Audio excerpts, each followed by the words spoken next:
एक साथ इतने सारे जीवों का घात हो गया और एक जीव बच गया। क्या कारण है ऐसा? उन जीवों ने क्या पाप कर्म किया था और उस एक जीव ने क्या पुण्य कर्म किया था? कितने सारे जीव मर गए और एक जीव पुण्य के उदय से जीवित बच गया। ध्यान दीजिए, जो जीव एक साथ पाप कर्म का आश्रय करते हैं उन जीवों के लिए एक साथ ही पाप कर्म का उदय आता है। उदाहरण के तौर पर जैसे श्रीपाल राजा ने एक मुनि महाराज की अभिनय की थी, उनके ऊपर कचरा फेंका, उनके लिए अपशब्द बोले और 700 लोगों ने उसकी अनुमोदना ताली बजा करके की थी। यद्यपि किया एक ने था लेकिन अनुमोदना इतने सारे लोगों ने की थी। इसका यह फल मिला था कि जब कर्म का उदय आया तो उस समय श्रीपाल के लिए भी कुष्ठ रोग हुआ और 700 लोगों के लिए भी उस कुष्ठ को भोगना पड़ा। दूसरा उदाहरण हमारे आगम ग्रंथों में आता है कि एक बार सम्मेद शिखर की यात्रा के लिए मुनि संघ जा रहा था। एक नगर में संघ पहुंचा और संघ पहुंचते ही वहाँ पर कुछ आताताई लोग थे, कुछ धर्म से अनभिज्ञ लोग थे। उन्होंने उन मुनि महाराज का उपहास किया, उनकी अभिनय की और उनकी सेवा आदि नहीं की।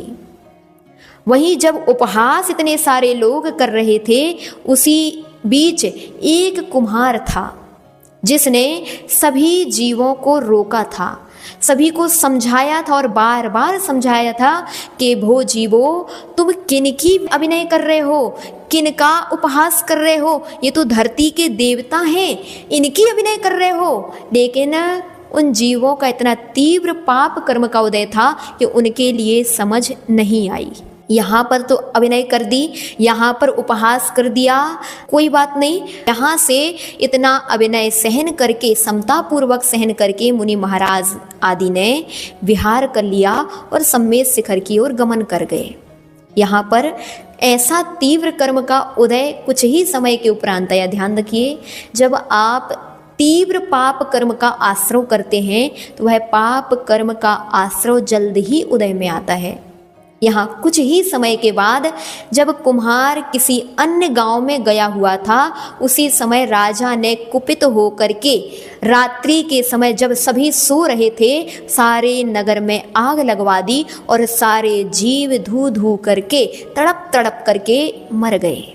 जब यहाँ से कुम्हार वापस आया तो क्या देखता है कि सारा नगर जल करके खाक हो गया, सारा नगर उजड़ गया, लेकिन केवल मेरी एक कुटिया बची हुई है जो वैसे की वैसी है जैसे पहले थी। वह उसी समय समझ गया कि मेरे पुण्य कर्म का उदय है। उस समय ये सारे नगरवासियों ने उन निर्ग्रंथ साधुओं की अभिनय की थी, उनकी हंसी करी थी, उसी का यह फल मिला कि इन सबको इस प्रकार तड़प तड़प करके मरना पड़ा।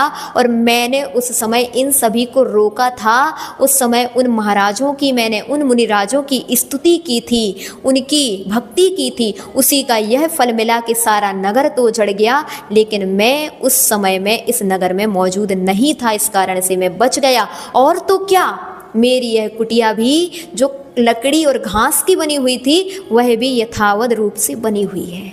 ये पुण्य और पाप का फल है। इतने सारे जीवों ने एक साथ मिलकर के पाप कर्म किया था, सो उनके लिए इस प्रकार से जल करके मरना पड़ा। और तो क्या, वह अगली पर्याय में कई बार दुर्गतियों के पात्र बनते रहे, अंततः फिर कौड़ी बने, फिर गिजाई बने। इस प्रकार अनेक अनेक बार उनके लिए दुर्गति का पात्र बनना पड़ा। और एक जीव ने अच्छा कार्य किया था तो वह जीव बच गया। इसी प्रकार से हमारे लिए यह जो घटनाएं होती हैं, आज वर्तमान में जो घटनाएं हो रही हैं कि एक साथ इतने सारे जीव मर रहे हैं, एक साथ ही मरण को प्राप्त हो रहे हैं, उसका कारण यह ही है कि उन सारे जीवों ने एक साथ पाप कर्म का आश्रय किया था। जो आज पुनः वो सभी जीव एकत्रित हुए, एक साथ बैठे और एक साथ मरण को प्राप्त हो गए और उसमें एक जीव बच गया। और इसके अलावा अगर हम उदाहरण देखें तो कहाँ वज्र जंग एक राजा और श्रीमती रानी, उन्होंने जंगल में मुनि महाराजों के लिए आहार दान दिया। वहाँ पर सूकर, नेवला, बंदर और सिंह, ये 4 जीव वहाँ पर अनुमोदना कर रहे थे। महाराज आहार कर रहे थे, वज्रजंग श्रीमती आहार करा रहे थे और वो 4 जीव असमर्थ थे। इस कारण से वहाँ पर खड़े खड़े अनुमोदना कर रहे थे कि हे भगवान, ये मुनि महाराज की आहारचर्या निर्विघ्न संपन्न हो। अगर मेरे में सामर्थ्य होती तो आज मैं भी इनके लिए अंजलि में आहार दान देता। इस प्रकार से अनुमोदना कर रहे थे। इसी अनुमोदना का फल, इसी कृत का फल के सारे जीव उत्तम भोग भूमि में गए और वहां महासुख को भोगते हुए आगामी भवों में कोई आदिनाथ तीर्थंकर, कोई राजा श्रेयांश, कोई भरत, कोई बाहुबली आदि आदि महान वैभव से संपन्न होकर के केवल ज्ञान के उपरांत निर्वाण को प्राप्त कर गए। इसका तात्पर्य कि जो जीव एक साथ पाप करते हैं उनके लिए एक साथ ही पाप का फल भोगना पड़ता है, और जो जीव एक साथ पुण्य का कार्य करते हैं उनके लिए एक साथ ही पुण्य भोगने का अवसर प्राप्त होता है। आज वर्तमान में ये केवल एक घटना है, और भी देखते हैं कभी कोरोना जैसी महामारियां आ गई हैं और महामारी ने आकर के लाखों करोड़ों जीवों को अपना ग्रास बना लिया। क्यों आई ये बीमारी? यह बीमारी तभी आती है जब एक साथ अनेक जीव हिंसा में प्रवृत्त होते हैं, एक साथ अनेक जीव पाप में प्रवृत्त होते हैं। तब कहीं एक साथ जब वह पाप वर्गणाएं एकत्रित होती हैं तो वह कोरोना जैसी महामारी के रूप में उपस्थित होती हैं और वह एक साथ अनंत असंख्यात जीवों को अपना ग्रास बना लेती हैं। अभी देखें ये घटना जो हुई है, अभी उसके 4-5 दिन पहले ही कितनी महान हिंसा संसार भर में हुई। असंख्यात जीवों को बलि चढ़ाई गई, मौत के घाट उतारा गया वो मूक प्राणियों को जिन्होंने किसी का कुछ नहीं बिगाड़ा, जो किसी भी प्रकार के किसी जीव की हिंसा नहीं करते, बेचारे घास फूस खा करके अपना पेट भर लेते हैं, उन जीवों को एक साथ मारा गया।